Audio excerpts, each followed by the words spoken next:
Hello again, grade 7s. In today's lesson, we are going to talk about the 5 components of an energy transfer system. If you're wondering what a system is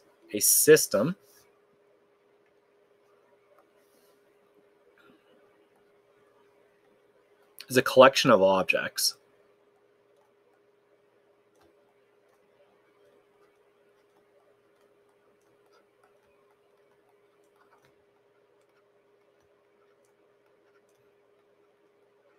So we're specifically going to look at how thermal energy or energy is transferred between different types of objects. That's what an energy transfer system would be, the transfer of energy between different objects. Learning outcome is to identify and explain uses of devices and systems to generate, transfer, control, or remove thermal energy. Now, I'm going to use 2 examples of an energy transfer system throughout this lesson. So the one example I'm going to use is on the left-hand side, which is an image of a person that is doing an overhand volleyball serve, jump serve specifically. And the other example is going to be the process of a natural gas furnace heating up a home. Okay, so let's start off with these features. The first feature in an energy transfer system is that there needs to be an energy source. An energy source is the location where the energy originates or comes from. Okay, well, let's try to identify if we can see where the energy source is in these 2 situations. In the case of the volleyball, well, how is the volleyball getting energy? It's getting it from the person's arm. The person tossing the ball up and swinging their arm would be your energy source. In the case of heating up your home, well, your energy would occur from burning natural gas in the furnace.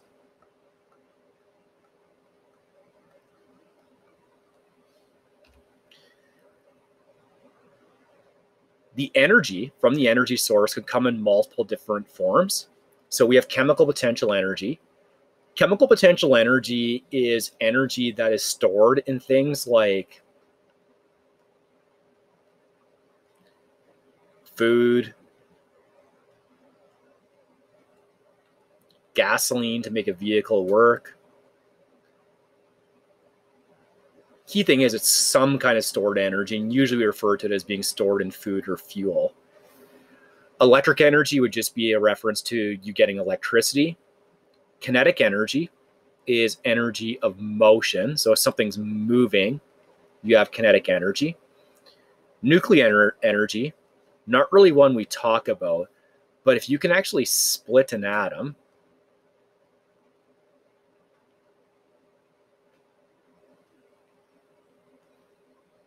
so break it down into a couple of like smaller atoms, there's typically a tremendous amount of energy that is produced.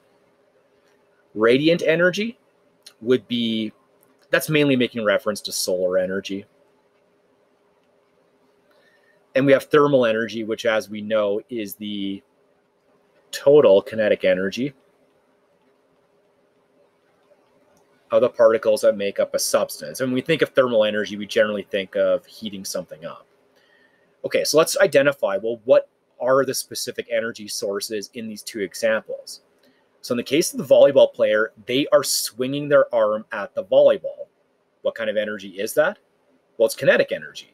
It's because you're moving your arm to deliver the swing. Energy of motion is kinetic energy. Well, how about a furnace? You're taking natural gas and you're burning it. So what's stored within the natural gas? It'd be chemical potential energy. Second component is the direction of thermal energy transfer. And the direction of thermal energy transfer is always going to be in a direction that's located away from the source. So in the case of the person hitting the volleyball, so let's say they actually do contact the volleyball like here, and there's their hand.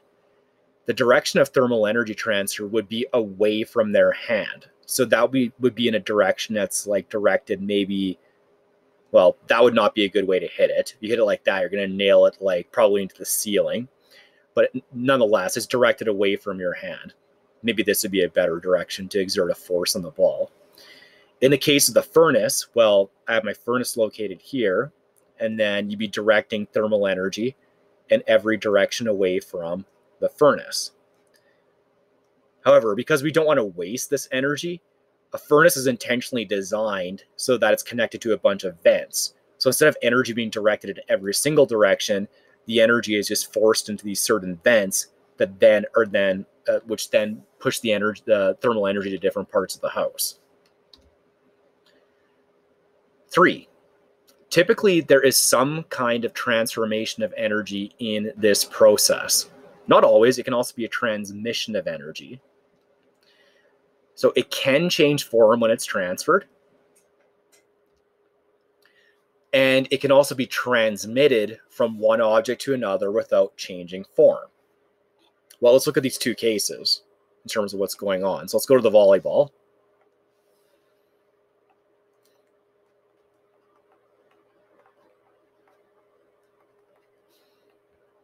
So what are you doing at the volleyball serve? You're moving your arm.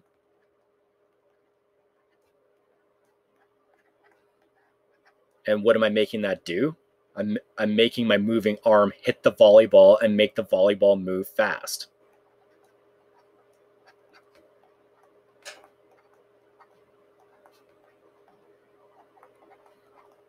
So what's going on with the energy here?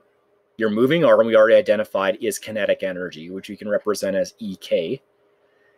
This time I'm transmitting kinetic energy to the ball, because when I get the ball to move, the ball also has kinetic energy. So that's going to be EK. So I'm going from kinetic energy in my moving arm to kinetic energy in the volleyball. How about the furnace?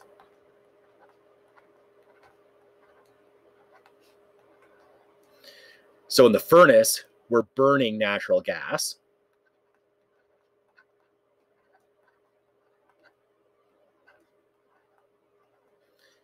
And we're turning that into, well, air that's been warmed up.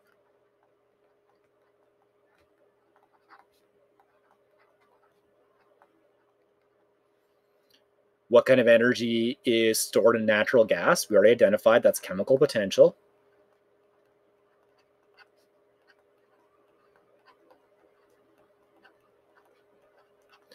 And if the air particles are getting warmed up, what kind of energy did they gain? Thermal energy. I mean, kinetic energy too, because on average, those particles are moving faster, which means your total kinetic energy would also be larger as well, which is your thermal energy. And once again, just a reminder, if you actually change forms, like you go from chemical potential to thermal energy, that's what we call a transformation. If you just have one type of energy, like kinetic, go to another object as kinetic, we call that the transmission of energy. So just note the difference between transformation and transmission. Okay, D, waste heat. So in the process of thermal energy transfer, there's always going to be some heat that's wasted, no matter what you do. It's impossible. You cannot prevent this from happening. You can do things to limit it, but at the end of the day, you're going to lose some of the energy to an undesired source. Specifically, you're going to lose it to the surrounding environment. Okay, so let's go back here and try to identify what the waste heat is in these two different situations. In the case of a furnace, if you have like a window here, my desired result is to keep the thermal energy inside of the house. Okay, I want it inside of here. I don't want the thermal energy to leave the house. But it doesn't matter. Like you can use like a triple pane of window, or you can put a reflective film on there. So if I put a reflective film on the window, that'll make some of the infrared radiation bounce back into the house, which can actually keep the house warmer in the winter, but you're still going to lose some to the outside air. Okay, that's what we call the waste heat. So your waste heat in this situation would be waste heat to the outside.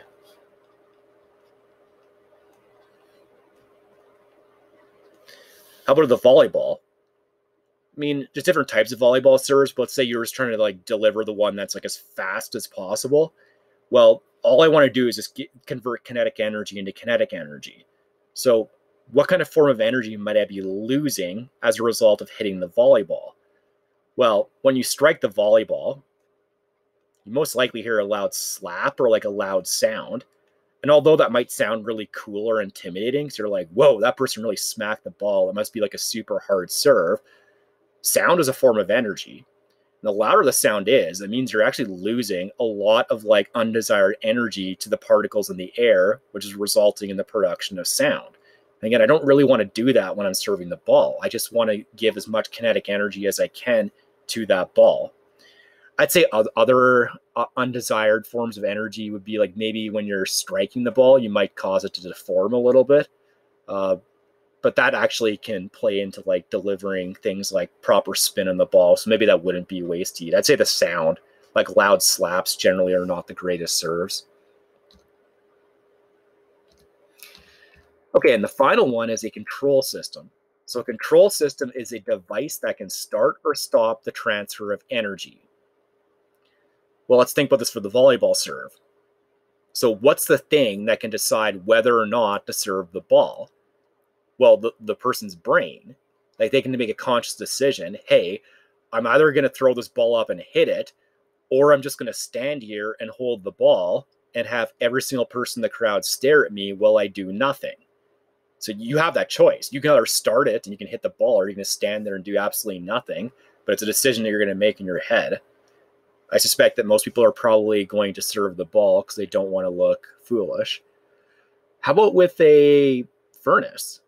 Because we don't want the furnace on all the time. And in fact, if nobody's home during the day, like we probably want the furnace to be set so that the average temperature is cooler. Well, a thermostat can do that. So a thermostat in a home can be used to turn a furnace off and on, or on, depending on what the air temperature is inside. So typically if people are home during the day, maybe you keep the air temperature at around like 20 degrees Celsius, maybe a little bit lower. And when people are home like in the evening, then perhaps the thermostat would be set to keep the temperature closer to something around like 22 or 23 degrees Celsius. Okay, so that's it for this lesson. And you can complete 2 assignments. So the first one on heat energy systems deals with kind of just getting familiar with like looking at an example and identifying the 5 different components of an energy system. And then the second one is just a crossword puzzle dealing with a bunch of vocabulary that deals with the energy transfer systems. And there is a word bank there for you to help out with completing the crossword puzzle, because it is a little bit of a more difficult crossword than I'd say compared to normal. And I will talk to you in the next lesson, which is also the last PowerPoint lecture for the unit, where we are going to talk about calculating RSI value.